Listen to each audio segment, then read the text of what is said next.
Welcome back to Marvel Rivals and the Reading Corner. Today we're covering Penny Parker, one of the more fan-favourite members of the Spider-Verse family. Now, excuse me if I end up skimming through this a bit quickly, I'm a bit pressed for time today, but Penny Parker was bitten by a radioactive spider, which gives her a telepathic link to said spider that is interfacing with the Mechazoid that she uses as the armoured hero, Spider. Very much making her very distinct from the rest of the Spider family. But let's jump into the lore segment. Tokyo by Night. It sure would be easy to be sad, thought Penny Parker as she climbed out of the hot springs and got ready for her next patrol. She'd lost her parents, the world had been completely turned upside down because some guy named Doom had scrambled all the time, ruining the web of life and destiny, or whatever. And if that wasn't bad enough, she was in Tokyo and was set to miss every high school event in New York for the next forever. Seriously heavy stuff. At least she would get to skip finals. She'd also had a lot of time to put her dad's spider mech through its paces and work in his old lab. It wasn't easy letting herself be bitten by a radioactive spider, but Penny would have done it 100 times over to be able to follow in her dad's footsteps. Now she is linked to Spider, fighting bad guys and protecting not just Tokyo, but the entirety of space and time. Plus, there's this chronovium stuff everywhere. What even is that? She knew people were after it, but what did it do exactly? She'd run some experiments that suggested it was like crystallized time, but that didn't explain much. Next time Penny took Spider in for maintenance and upgrades, she planned to spend a little more time figuring out exactly what chronovium could do. Life was a lot better when you focused on the positive.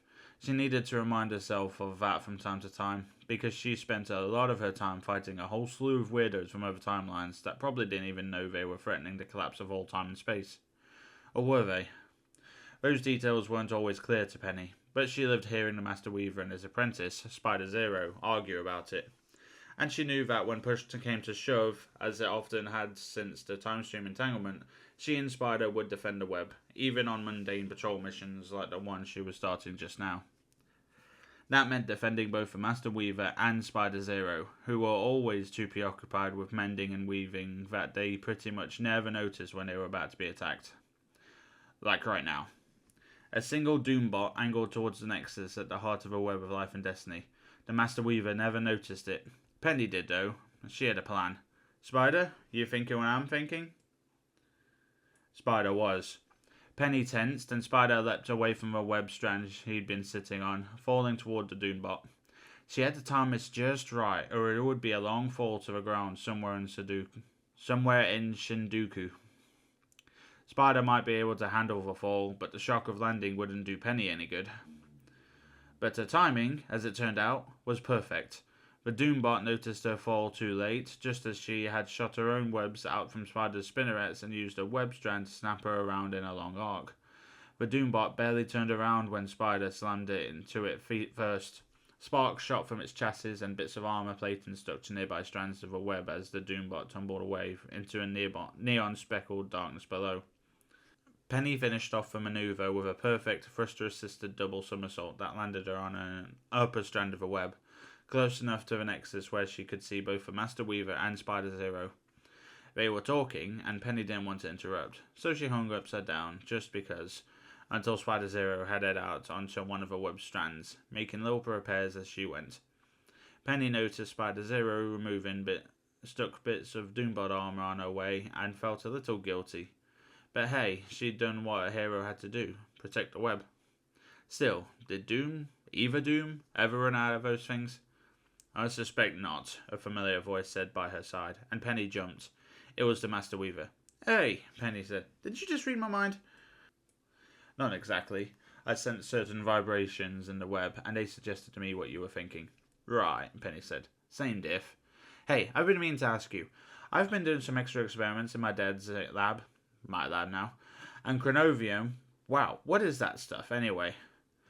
Here, it has become part of a web, Master Weaver replied, but all things are ultimately part of a web. Which was a Master Weaver-like thing to say, but didn't really bring a lot of clarity to the situation. Before Penny could rephrase the question, the Master Weaver had passed on to another part of the web. She decided to take the same question to Spider Zero. Also, she wanted to know if anybody knew when Doom was going to attack the web himself. That seemed like a near certainty, since there were just about always Doom bots around, but nobody ever wanted to talk about it.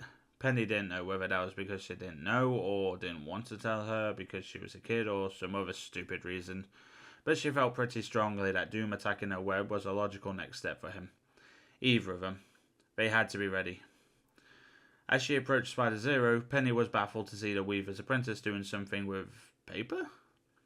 At this distance, it was hard to tell. She vaulted over onto another strand, then another, zigzagging until she got close enough to Spider Zero that she could see Spider Zero dropping little pieces of chronovium into some of the portals that existed around the Nexus. The chronovium in the web was kind of sticky, and it looked like Spider Zero was... Yeah, she was writing something on pieces of paper and then sticking those pieces of paper to chronovium. Hey, Penny called when she was close enough. What are you writing?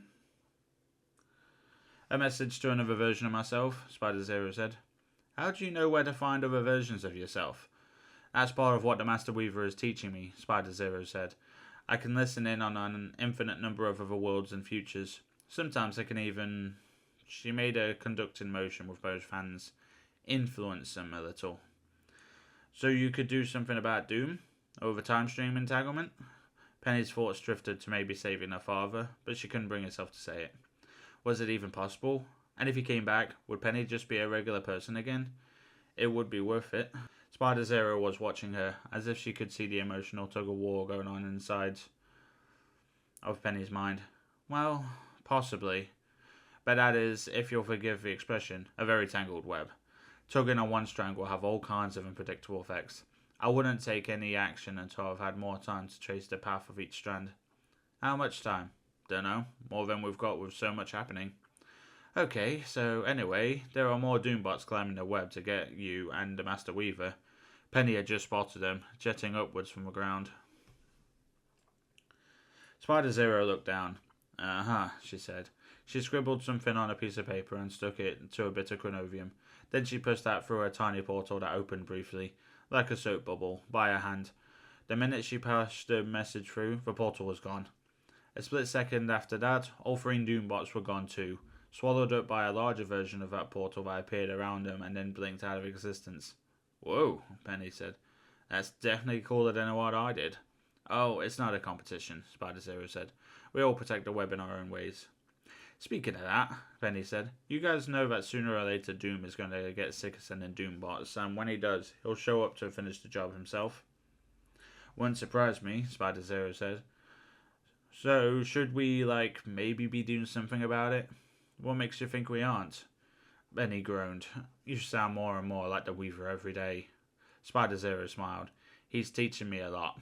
You too, I think. You've grown a lot since you started protecting the web. This had Penny feeling pretty good about herself until she looked up and saw Spider Zero right there next to her. I have to repair that, Spider Zero said, pointing at the dangling strands of a web Penny had accidentally snapped while fighting the Doombot. I had to, Penny protested. I know, Spider Zero said. I'm not angry. I just have to repair the web. That's what I do. So I am. Without the web, it was Penny's turn to say, I know. After the time stream entanglement, the web was more important than ever. It wasn't just the Dooms they had to worry about, but any other dimension-hopping villain or creature that might appear at any moment to destroy the web of a Weaver. Or they might try to destroy Tokyo, or Japan, or the world, or all worlds. But none of that was going to happen while Penny Parker was on patrol. That should be a banner, she thought. Penny Parker on patrol. How cool would it be to have her own banner that followed her around, and maybe her own sound effects? A synthesized soundtrack. Even better. She started composing the tune in her head as Spider leapt and climbed along the endless strands of the web. Soon enough, she had Spider Zero back where she belonged. She looked down on the city, then up at the vastness of the web and the universes beyond it. I wish my father could have seen this. My father is also dead, Spider Zero said, pausing for a moment in her work. But I think he would be proud of the work I do.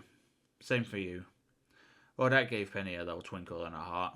This hero business wasn't just about fights. It could make you feel good sometimes too. So yeah, that's basically setting out what Penny was doing at the beginning of Time String Entanglement, which is basically the spiders defending the web of life and destiny in Tokyo 2099. we haven't had events cover that yet, but I reckon it's only going to be a matter of time. So, as for Penny Parker as a playable Vanguard, I actually took to it a bit better than I thought it was. But ultimately, I think she's what we would call a trapper character. Her key role is setting webs down that can plant mines that can do damage to a large area. That is when she's at her most effective. So she is definitely she may be a Vanguard and tanky, but she definitely played more as a support class rather than a head front bruiser. Anyway, thanks for listening, and I'll see you in the next one.